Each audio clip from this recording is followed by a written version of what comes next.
पीड़िता निज बंधु सहित कहुँ बापा जो अभियोगटा रही बयानटा रही गुपचुप खावाई 8:30 राति बाहरी कैंपस बाहर को गले एक विराट काय कैंपस आप अनुमान करूँ बाणीविहार कैंपस जमी आप अनुमान करेंगे आचार्य विहार VSS नगर एत बड़ अंचलटे सेमती दुर्गापुर यही घर मेडिकल कॉलेज भी सेते बड़ अंचल ताठू बड़ अंचलटे सेतेबेले जाइछन्ती कैंपस ठीक बाहर एक निचाटिया अंचल रही जेहेतु कि पोर्ट अंचलटे अच्छी सुरक्षा व्यवस्था रहा कथा किंतु से भली परिस्थिति 4 युवक या अटकाउंट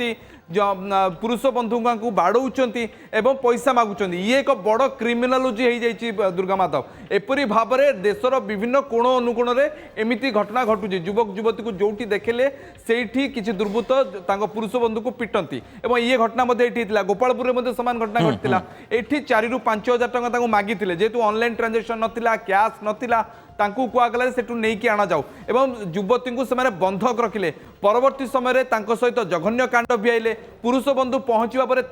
पिटिकी लहुलुहाण कले एत सब घटना पर घटना सामना को आसला एवं देखो पुलिस एक्शन एबे जाए FIR को दर्ज करा जायनि अर्थात केवल एक अभियोग होईची पुलिस पहुँचनी किंतु जातीय महिला कमिशन जो प्रतिनिधि अच्छा कोलकाता सद्यतम रिपोर्ट आसूची तथ्य आसूची सी जाइकी दुर्गापुर में पहुंची।